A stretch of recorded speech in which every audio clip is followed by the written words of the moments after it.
among friends. I give a lot of speeches over on the Hill. I give a lot of speeches on the floor. Lo and behold, I don't get that kind of applause. Because I don't think they're on the same wavelength as you and I are on. I think there's a disconnect, and of course that's what this struggle is all about. I think in many ways the conservative movement has had a struggle defining a conservative. You know, we finally got the conservatives in charge. We have been struggling ever since Barry Goldwater and Ronald Reagan and the revolution of 1994 and the continuation of the year 2000. We finally get the House and the Senate and the presidency. And what did we do? We doubled the size of the Department of Education. I thought we were supposed to get rid of the Department of Education.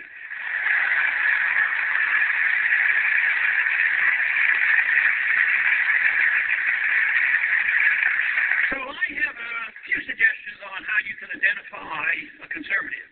First of all, they have to be devoted to and willing to stand by and defend the Constitution.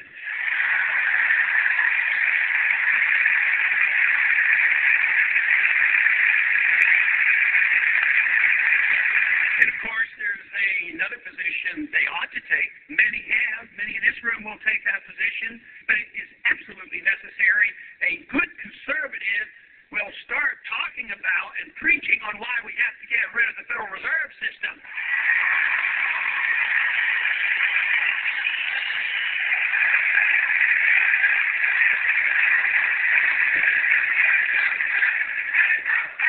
And then we could, we're devoted to the Constitution. Rule of law is very, very important. You can't ignore the Constitution when you don't like something.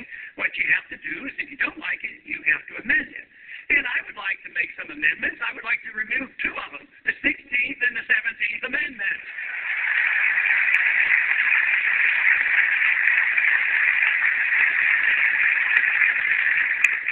But we've certainly gotten ourselves into a mess because the conservative movement that was designed to bring us back to our roots, like limited government, smaller government, more individual liberty, it hasn't happened. And now, since we did not do the job we were supposed to do, the opposition has taken over, and guess what? They're criticizing the Republicans and the conservatives for not having balanced the budget. But does that mean they're going to do that? No, they're going to make us look like pikers. They're going to double and triple and quadruple the spending. I mean, it is endless. Believe me, we're in serious trouble. That is why I talk a lot to the young people. The young people are very interested in what I talk about, and the young in spirit are also interested in what I talk about.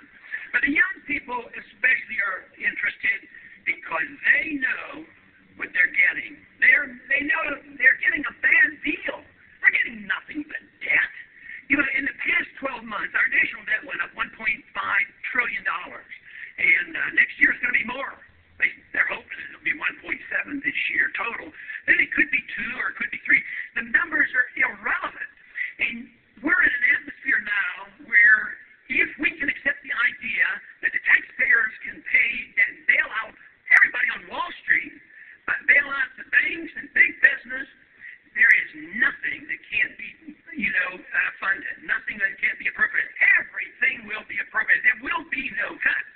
There will only be one limitation on what we have going on today, and that limitation will be the value of the dollar. Today, we are still privileged to print dollars, and the world is still unbelievably taking those dollars. But that is going to end, and when that ends, the party is over. Most people think the party is already over, but it's only half over. The financial system that we have built and have lived with started in 1971.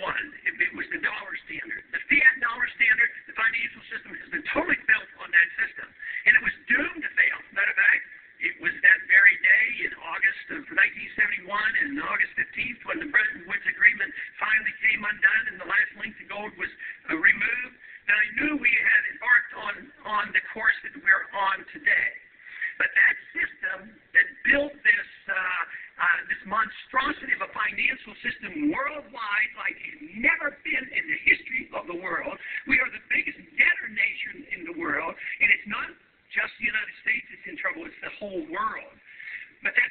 financial system has come unglued, but the next shoe to drop will be the disintegration of the dollar. So we, as conservatives and believers in limited government and believers in the Constitution, we have a tough race to restrain the big spenders before that happens, because when that happens, what is threatened is our liberty. The main purpose of a government in a free society should be the preservation of liberty.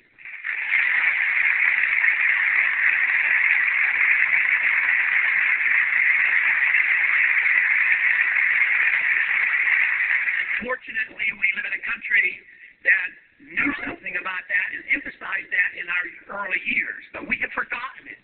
We have lost our confidence. We are not determined to present the case for liberty. We have chopped liberty up into pieces. We have economic liberty. We have social liberty. We have a foreign policy that's built on just total fallacies. So we have to put this all back together again, and fortunately we have something that can pull it back together, and that is the understanding of the Founding Fathers that put it in our Constitution. This means that if we followed the rules and did the job right, we wouldn't have a welfare state.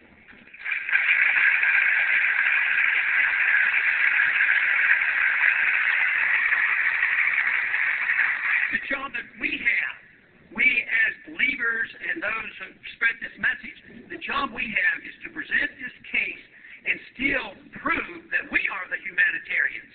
The liberal do-gooders, the big spenders who say that we're going to give you a free house to everybody, free medical care to everybody, free education, that's preposterous. But they still win. The last election had something to do with that. Everything is going to be for free. And yet the proof is, if you care about your fellow man, there is only one way you can maximize prosperity and maximize freedom, and that is through the rule of law and making sure that everybody understands that liberty is an individual thing and not a collective right.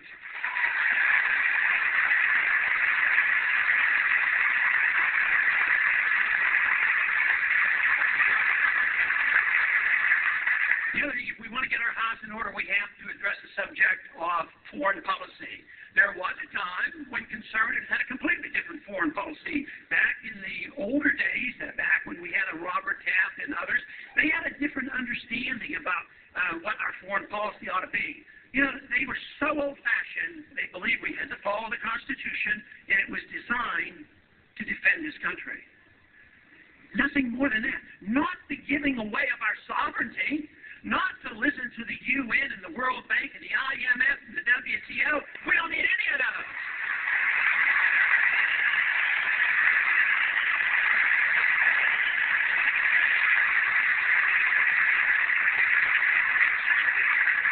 Today, in the midst of the turmoil that we have, there is a strong behind-the-scenes movement toward even a greater presence of world government. They want to solve this crisis by internationalizing the financial system. The last 20, 30 years, it's been internationalized, but we had a privilege. We got to print the gold. So we had an advantage. We lived off others, but that's coming to an end. We are the biggest debtor, and soon that debt will be called.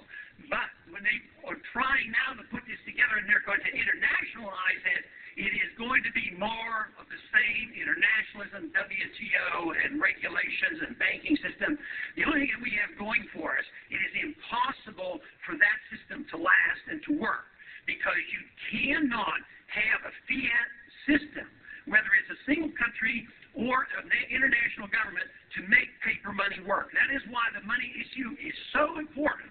That in a free society, you have to have honest money. Honest money is what the founders described as, and that says that only gold and silver should be legal tender.